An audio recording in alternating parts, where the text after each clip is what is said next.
Pero sa misyon nila, hindi nila maiwasang hindi makasakit lalo na kung nasa alanganin sila at wala ng ibang pagpipilian.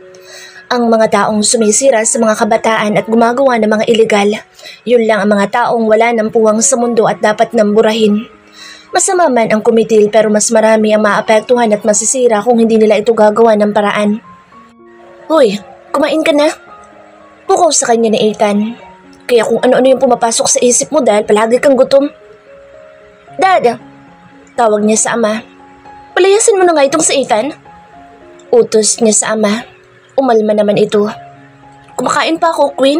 Sama naman ang ugali mo. Patapusin mo man lang sana ako, no? Umiling-iling naman ang ama. Bilisan mo dyan, Ethan, at tatagay pa tayo. Lumapit ito sa kanya at bumilong. See? Malakas ako sa daddy mo. Ako kasi ang tunay niyang anak. Tinuro pa siya nito. At ikaw, ampun ka lang. Tumawa pa ito na akala mo'y mangkukulam. Matapos nitong sabihin iyon ay tumayo na ito at pumunta ulit sa lamesa para kumuha ulit ng pagkain. Halos dito na rin sa mansyon nila ito nakatira. Dito natutulog, kumakain, naliligo.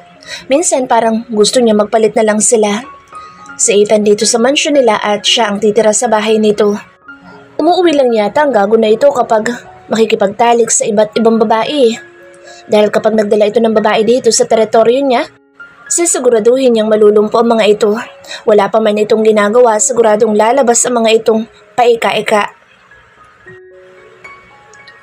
Queen, may mga kalaban, dapa! Napabalikwa siya ng bangon at agad niyang dinampot ang kanyang baril na itinago niya sa ilalim ng kanyang kama. Biglang uminit ang ulo niya nang marinig niya ang malakas na tawa ni Ethan na halos umalingaw-ngaw sa loob ng kanyang kwarto. Hawak-hawak pa nito ang tiyan. Kulang na lang maglupasay ito. Maluha-luha na rin ito dahil sa sobrang pagtawa. Napahawak siya sa sariling batok. Pakaramdam niya at atakihin siya sa puso kahit wala naman siyang sakit. Wala ka bang magawa sa buhay mo, ha, Ethan? Kahit kailan talaga'y buwisit ang lalaking ito sa buhay niya. Wala itong ibang ginawa kundi ang pagtawanan siya at painitin ang ulo niya sa araw-araw na magkasama sila. Tuwing dito ito natutulog sa kanilang mansyon, laging magulo ang buhay niya. Walang katahimikan. May pasok ka pa, di ba? Sa halip ay sabi nito, mag-asikaso ka na. Ang tamad-tamad mo talaga. Dagdag pa nito na para bang nakikitara lang siya at palamunin lang kung magsalita ito. Ang kapal ng mukha. Napuyat kasi siya kagabi dahil uminom ito at ang daddy niya. Wala pa yatang isang oras nagpaalam na ang daddy niya na magpapahinga na. At dahil nga bida-bida si Ethan at wala na raw itong kainuman kaya niyaya nito ang mga kasama nila sa bahay. Ayaw mang uminom ng mga ito pero napilitan dahil bibigyan daw ng abnormal na ito ng tig sa 10,000. Kahit naman siguro siya mapipilitang uminom kahit ayaw na ayaw niya. Alang-alang sa pera dahil 10,000 din iyon. Sayang naman. Nalasing ka na, may pera ka pa. Kung matinog ba naman ang lalaking ito, alam naman na hindi sanay uminom ng alak ang mga kaharap abay, ang tataas lang ibinibigay na tagay. Parang gustong lunurin ng alak ang mga kainuman. Kala mo sawi kumakalaklak ng alak tapos dinamay pa yung mga matitinong tao. At dahil nga hindi sanay ang mga ito na uminom ng alak, kaya mabilis lang na nalasing at sumuka pa ng sumuka. Tapos itong gagong Ethan na ito, habang hindi siya magkanda-ugaga sa pag-aasikaso sa mga taong lasing, abay nilayasan siya ng walang hiya at sinabing pupunta lang daw ito sa banyo, pero hindi na ito bumalik. Nang tingnan niya ito sa guest room, abay humihilik na. Mukhang lasing na rin dahil hindi ito nakahiga ng maayos kaya itinaas niya ang 2 paa nito at pinalitan niya ang suot nitong damit. Kahit naman makita niya ang espada nito, sigurado naman siyang kasing laki lang iyon ng Baguio beans. At isa pa'y wala siyang balak pagpantasyahan sa Ethan dahil wala namang kaibig-ibig sa itsura nito. Ngayon naman, ang aga-aga pa'y pinapainit na kaagad ang ulo niya. Daddy kita? Si daddy nga hindi ako sinabihan ng tamad eh. Ikaw pa kaya? Bugbugin kaya kita dyan, makita mo. Nainis niyang turan sa kaharap. Napilitan na lang siyang iligpit ang kanyang pinaghigaan dahil may demonyo na sa tabi niya. Siguradong hindi na siya nito hahayaan na bumalik pa sa pagtulog. Tawa pa rin ito ng tawa. Umarap siya dito nang matapos ayusin ang hinigaan niya. Huwag kang tawa ng tawa. Mamaya, huling tawa mo na yan eh. Umupo pa ito sa couch na nasa loob ng kwarto niya at hinampas-hampas yun habang tumatawa. Malala na talaga. Naiirita siya sa boss nito sa tuwing tumatawa ito. Tumigil ka nga sa kakatawa. Nakakainis yung boses mo. Lumayas ka nga dito kung hindi babarilin kita. pagbabanta niya pero hindi siya nito pinansin. Sa halip na umalis ay tumayo pa ito at sumayaw-sayaw sa harapan niya. Ang laki ng katawan, hindi naman bagay. "What are you doing?" Takang tanong niya. "Dancing, of course. I didn't tell you about my talent because I know you. Baka mainggit ka na naman." Kung yan lang naman na magiging talent niya, huwag na lang. Para itong bulate na binudbura ng asin. Umismid siya dito. "Talent na yan, Ethan? Lang yan talent yan. Kung ako sa'yo, itago mo na lang yung talent mo dahil nakakahiya lang. Baka imbis na suportahan kita, i-bash pa kita." Payo niya rito. Mas magaling pang kumendang sa Tricia sa'yo eh. At kung papipiliin ako kung ikaw sa Tricia ang pipiliin ko. Nagsasabi lang naman siya ng totoo, hindi naman kasi siya plastic na tao. Kapag sinabi niyang mukhang siraulong kaibigan niya, totoo iyon. Paano siya naging magaling? Tanong nito na medyo nahimigan siya ng konting pagtatampo. "The way she wags her tail. Ang cute. Samantalang ikaw, nakakasuka." Parang kanyang sagot sa kaibigan. "Mukhang hindi ka nakapagbuhos ng ilang araw.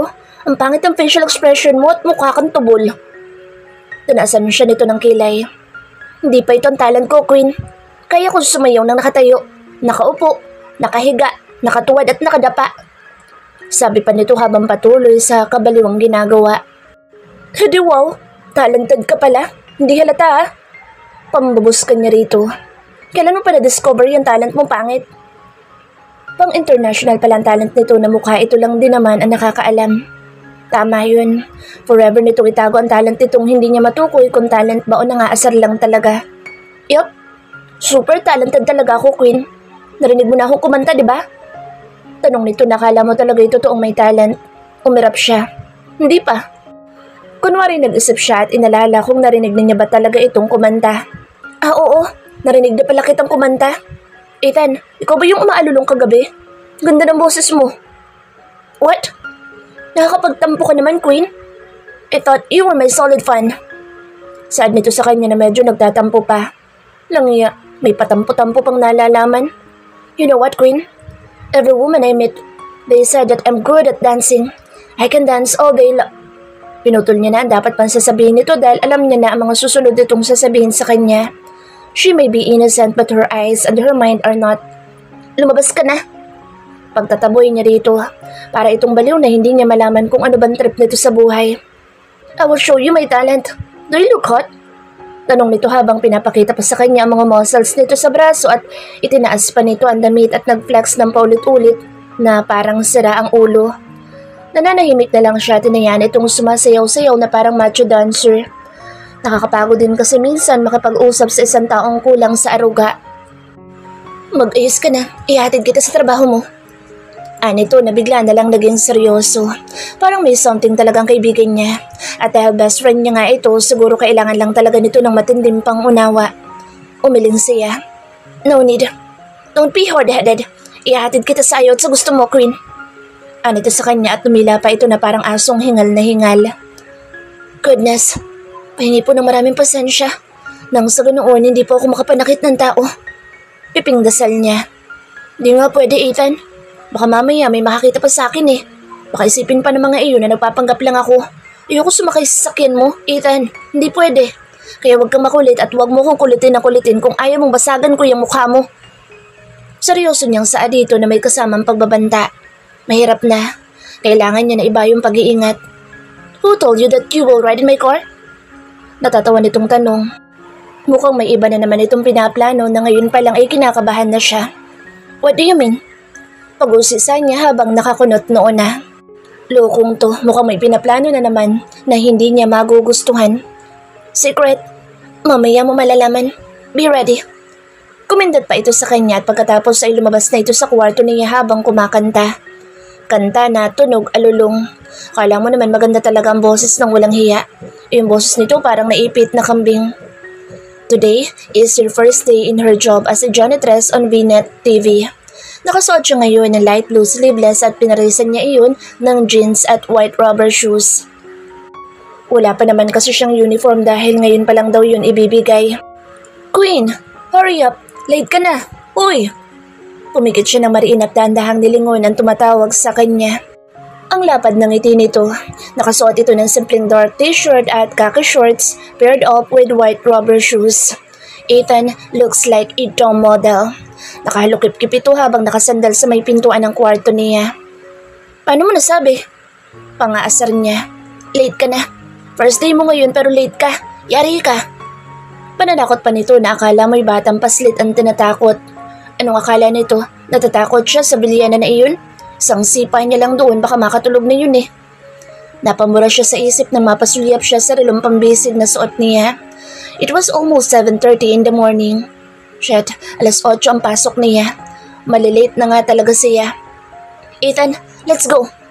Siya na ang humila kay Ethan dahil ihahatid daw siya nito. Hindi naman ito tumutol kahit halos kalad ka rin niya ito. Ihatid mo na lang ako gamit ang pinakamabilis mong sasakyan, Ethan. Kumindat ito sa kanya. Leave it to me, baby. Paglabas nila sa mansyon, nagpalingalinga siya. Where's your car, Ethan? Tanong niya dahil wala siyang maaninag na kahit na anong uri ng sasakyan. Here. Paglingon niya, may hawak itong mountain bike. Huwag nitong sabihin na ihahatid siya nito gamit ang bicycle. Talagang nasiraan na yata talaga ito ng bait. Napabuga siya ng hangin dahil sa stress. Sa tingin mo aabot ako kung yan ang sasakyan ko, ha, Ethan? Buti sana kung nasa apartment ako na kinuha mo manggagaling eh. Mamaya, doon ka na umuwi, Queen. Susunduin ulit kita para makita mo kung gaano kaganda yung nakita kong apartment. Sinasabi ko sa iyo, Queen. Pasasalamatan mo itong gwapo mong kaibigan mamaya. Sabi nito habang proud na proud sa sarili. At saka kahit pumarada tayo sa harap ng building ng Binet, hindi ka na pagdududahan pa. Yun naman ang gusto mo, di ba? Parang gusto niyang paghahampasin sa Ethan ng daladala niyang bag. Sinabi niya na huwag itong pumarada sa tapat ng Binet. Oo, pero hindi niya sinabing bisikleta ang gamitin nito. Sumakay ka na. Mas mabilis pa ito kasi sasakyan, Queen. Maniwala ka sa akin. Ang problema nga kasi, wala na siyang tiwala dito. Parang gusto niya munang umabsent ngayon dahil sa gunggong na ito. Do you know how to use that, Ethan? Alanganin niyang tanong. Mukhang hindi pa man sila nakakarating sa kanto, magkakaroon na kaagad sila ng bangas sa muka. Of course! What do you think of me, idiot? Anito na may halo pang pagyayabang. Wear this. Ito na naglagay ng helmet sa ulo niya. Ang dami talaga nitong alam. Ready? Tanong nito. Nagdadalawang isip man ay napilitan na lang siyang umangka sa likuran nito at yumakap siya sa bewang ni Ethan ng pagkahigpit-higpit. Oo, kaya paandarin mo na. Siguraduhin mong buhay pa tayong dalawa pagdating doon, ha? Dahil kung hindi, patay ka sa akin. Mariimbanta niya. Unang pedal pa lang ni Ethan, muntik na silang tumilapon. Kung hindi niya lang naibaba ang dalawa niyang paa para isadsad sa lupa. Langya talaga. What the hell, Ethan? Kahit may humps, ay wala itong pakaalam. Akala mo sobrang galing. May pasipul-sipul pang nalalaman. Hinubad niya ang helmet na sinuot nito kanina dahil balak niyang ihampas iyon sa ulo nito hanggang sa magkaroon nito ng maraming bukol. Relax ka lang, Queen. Don't be nervous. Ako lang to si Ethan na mahal ka at hindi ka ipapahamak. Pagpapakalma nito sa kanya na may kasamang pangaasar. Kung hindi siguro siya nakayakap na mahigpit sa bewang nito, malamang kanina pa siya nalaglag. Kung siya ay galit na galit, kabaliktaran naman ito. Ramdam niyang kanina pa yumuyog-yug ang balikat nito. Alatang tuwang-tuwa ito sa mga pinagagagawa nitong kalokohan. Shit.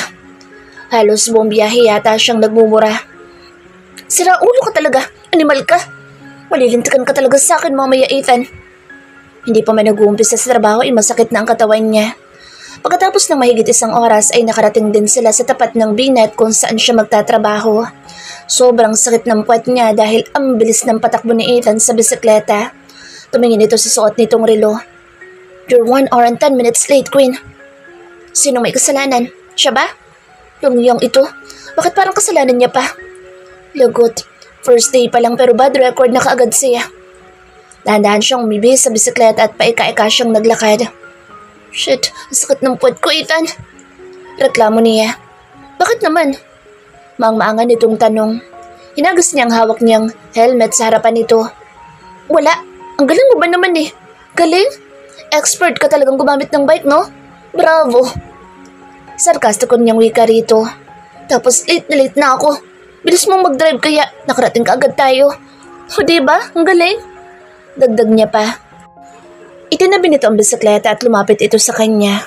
Hinalikan siya nito sa noo at niyakap siya ng mahigpit. Dahil nga mainit ang ulo niya, hindi niya ito niyakap pabalik. Lumayas ka na, Ethan. Sana pala naglakad na lang ako. Sa susunod, hindi na bali na pagpawisan ako sa paglalakad kaya sa naman umangkas ako sa'yo. Palibhasa kasi ngayon ka lang nakasakay ng bisikleta eh. Ginawa pa siya nitong ignorante. Inggit ka lang kasi sa akin dahil may kakayahan ako na hindi mo kaya. Umirap siya dito. Nakakahiya naman. Hindi mo wala-wala ang ngisi nito sa labi. Kumindat pa ito at kumendeng-kendeng na naman. Nakakahiya. You're almost 2 hours late, Miss Di Maloko. Anang isang baratonong boses mula sa likuran nila ni Ethan.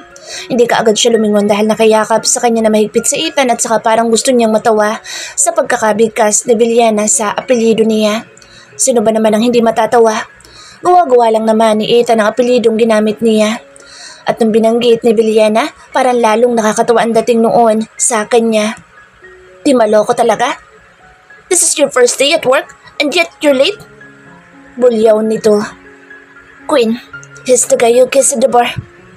Bulong sa kanya ni Ethan. Are you sure? Tumango naman ito. Huminga siya ng malalim. So ito pala talaga ang destiny niya? Nakayakap na rin siya kay Ethan kaya ang noon niya ay nakasandal na sa dibdib nito para tuloy silang magkasintahan sa posisyon nila ngayon. Bumulong sa kanya si Ethan.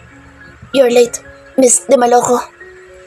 Dapat pala, di magiba na lang Ethan. Mukhang mas astig kasi yun eh. Apelyido pa lang, hinding-hindi na magigiba. Ganting bulong niya rito. Nagangat siya ng tingin kaya nagsalubong ang mga mata nila ni Ethan at pagkatapos ay sabay silang natawa. In my office? No! Bulyo ulit ng taong nasa likuran nila ni Ethan. Kaya naman napilitan na siyang lingunin ito. Kung nakamamatay lang ang mga titig nito, malamang kanina pa sila pinaglamayan ni Ethan. Nakita naman niyang masama na rin ang tingin dito ng best friend niya na para bang nagsusukatan ng dalawa sa pamamagitan ng titig. Akala mo na love at first sight ang dalawa dahil wala ni isa man sa mga itong kumukurap. Sa Villena ang unang sumuko mula sa pagtitig kay Ethan. Quick! Hindi talaga ito mananalo sa best friend niya. Maya-maya pa ay siya naman ang binalingan nito. Lumapit ito sa kanya at bigla na lang siyang hinatak nito kaya halos masubsob na siya sa dibdib nito. Ayos lang kung sa dibdib nito siya masubsob. Wag lang sa semento dahil kung hindi, talagang mapipilitan siyang saktan nito. Careful dude! Nasasaktan mo na yung asawa ko sa ginagawa mo. Malamig na wika ni Ethan at pagkatapos ay sapilitan nitong binaklas ang kamay ni Villena mula sa mahigpit na pagkakahawak sa braso niya. Asawa ha? Hinawakan ni Ethan ang kamay niya at pagkatapos ay itinago siya sa likuran nito na para bang pinoprotektahan siya mula sa magiging boss niya. Kaya-kaya niya sikmura na magiging boss niya kung gugustuhin niya lang. It's okay Ethan, I can handle this. Bulong niya kay Ethan habang nakatayo siya sa likuran nito. Iba ring magalit ang isang ito, kaya kailangan niya itong pakalmahin. Relax ka lang asawa ko. Panloloko niya habang natatawa. Ngayon niya lang kasi nalaman na may asawa na pala siya. Sige ka, baka mamaya hindi na tumayo yung espada mo. Nakita ko pa naman yan kagabi, Ethan. Mas malaki pa yung Baguio beans. Dagdag niya pambulong dito. Mukha kasing papatulan na nito si Villena. Mara siyang nilungon nito. What do you mean? Pinagsamantalahan mo ako kagabi, Queen? Sa bagay, alam ko naman na kasing matagal mo nang gustong makita mga kayamanan ko. Kaya naiintindihan kita. Pahayag nito. Kapag mga kalokohan talaga aktive ang utak nito, malalaki na ba mga alaga kong itlog? Yung mga damo makapal na rin ba? Yung kastilyo ko, nakatayo ba nung nakita mo? Parang tanga na tanong nito sa kanya. Iminuusupan nito ang mga bagay na tinutukoy nito. Danasan niya ito ng kilay. Halin, yung itlog mo? Kasi laki pa rin ang itlog ng pugo at yung alaga mo naman. Mas malaki pa yung sitaw. At yung balahibo mong kulot, sobrang kapal na kaya kailangan mo ng gupitan. Ano? Lumiit sila? Napahagalpak na siya ng tawa. Maya-maya ay natawa na rin ito. Oh, maybe I need some fruits and vegetables para tumaba sila. What do you think, Queen? Inginuso niya sa Villena. Siya ang tanungin mo. Dahil siguradong masasagot ka niya. Pareho kayo ng alaga eh. Try mong tanungin. Payo niya kay Ethan habang kagat-kagat ang labi niya. Tom crazy. Narinig niyang komento ni Villena sa kanila habang nakapamulsa at matalim ang tingin sa kanilang dalawa ni Ethan. Napatitig tuloy siya sa mukha nito at naramdaman niyang bumilis na naman ang tibok ng puso niya. Ito nga talaga siguro ang destiny niya. Kung sino ang first kiss niya, dapat yun na rin ang last. Kaya kung sakali may girlfriend na ito, gagahasain na lang niya siguro ito. Titikman niya lang naman kung masarap. Kung ano-ano na naman ang pumapasok sa utak niya. Nakalimutan niyang dalagang Pilipina nga pala siya. Lumapit ito sa kanya. Let's go. Hinawin ito sa Ethan at pagkatapos ay hinawakan siya nito sa kamay habang hatak-hatak siya papasok sa loob ng binet. Bakit pakaramdam niya paparusahan siya nito mamaya kapag silang dalawa na lang? Sa kama ba siya nito parurusahan? At dahil para itong papatay, hindi na lang siya pumalag. Hinayaan na lang niyang hawakan siya nito sa kamay at dalhin kung saan man siya nito gustong dalhin. Siguraduhin lang nito masisiyahan siya sa gagawin nito. Natawa siya sa sarili. Parang ang sarap pagtripa ng boss niya eh. Sarap pisil-pisilin ng pisngi. Ang cute-cute. Tsaka ano ba yung kinagagalit nito? Late lang naman siya ng mahigit 1 oras ah. Pwede naman siya mag-overtime mamaya. Kahit gawin pa niyang 5 oras ang overtime niya, wala namang problema iyon sa kanya. Nilingon niya sa Ethan. Susundan sana siya nito, kaya lang sinanyasan niya ito na ayos lang siya at mag-iingat itong pauwi. Nakakaunawang tumango naman ito. May sinabi pa ito pero hindi niya gaanong naintindihan pa. Akala mo kasi basura lang siya kung hilahi ni Biliana eh. Saan mo ba ako dadalhin? Kunway naiinis niyang sigaw dito pero lihim siyang natatawa dahil sambakol ang pagmumukha nito. Ano bang problema nito? Bakit kailangan pa siya nitong idamay? Di pa nga sila mag-asawa tapos idadamay na siya. Aba, hindi pwede yun. Pero sa nakikita niya mukhang wala itong balak na kausapin siya. She heard him silently cursing endlessly. Sino kayang kaaway nito? Nang hindi na siya nakatiis ay pilit niyang binabaklas ang kamay nitong mahigpit na nakahawak sa kamay niya. Naramdaman niyang mas lalo nitong hinigpitan ng pagkakahawak nito sa akin niya nang pilitin niyang makawala. Mukhang sa opisina siya nito dadalhin. Dadaanan nila ang lamesa ni Ate Rosie. Halata sa mukha nito ang pagtataka kung bakit hawak ni Biliana ang braso niya. Bagya pa siyang nagulat nang pabalibag nitong binuksan ang pintuan ng sarili nitong opisina. Sayang, sana inilakasan nito ng konti para nasira sana. Ang laki ng problema ng taong to. Hindi yata ito nakainom ng maintenance nito. Ang aga-aga high blood. Sa isip-isip niya. Hindi lang silang dalawa ni Biliana ang tao sa loob ng opisina nito, kung hindi meron pang 2 lalaki. Nakasuot din ang mga ito ng business suit at prenteng nakaupo sa harap ng desk ni Biliana. Mukhang nagulat din ang mga ito sa naging asal ng walang hiyang ito. Para saan siya nitong pinaupo sa bakanteng upuan malapit sa desk nito. Fierce, huh? She said. This is your damn first day. And instead of doing your job because you arrived late, you're still flirting outside with your boyfriend. Sagaw sa kanya ni Biliana. Single kaya siya? Ay, hindi na nahiya. Alam na nga may ibang tao na nandoon eh. Wala talaga respeto ang lalakon to. Palibasa kasi mukha na matanda. Sa tansya niya, matanda siguro ito na 5 taon o di kaya 10 taon. Siguro malapit na itong mag-menopause. Nakaupo na ito sa trono nito na akala mo isang hari. Kaya naman mabilis siyang tumayo at lumipat siya sa upuan na nasa harapan ng desk nito. At dahil nakaupo ang 2 lalaki, sinanyasan niya muna isa sa mga ito na palit muna sila ng pwesto. Magpapakabait na muna siya dahil may ibang tao. Magtutuos sila nito kapag silang 2 na lang. At dahil nga may kasalanan siya kaya magpapakabait na muna siya. Kailangan niyang pairalin ang pagiging mapagpakumbaba. Magalang, masayahin at higit sa lahat, mahaba ang pasensya. Natural lang na magalit ito sa kanya kasi nga late siya sa unang araw pa lang ng trabaho niya. Ngumiti siya ng pagkatamis-tamis. Look, I'm sorry, okay? Mag-overtime na lang po ako mamaya. Gusto niyo po 3 hours pa? O di kaya'y 4, 5, 6 na oras pa. Huwag na po kayo magalit, sir. May hinahon niyang saad habang nakangiti. Ang bait niya dahil malumanay ang tono ng pananalita niya. Sa sobrang bait niya, hindi na niya kilala ang sarili niya. Kung yun lang ang inaalala nito, wala namang problema kahit abutin siya ng hating gabi sa pagtatrabaho para lang matahimik ito. That's not the point. Anito na masama pa rin ang timpla ng muka.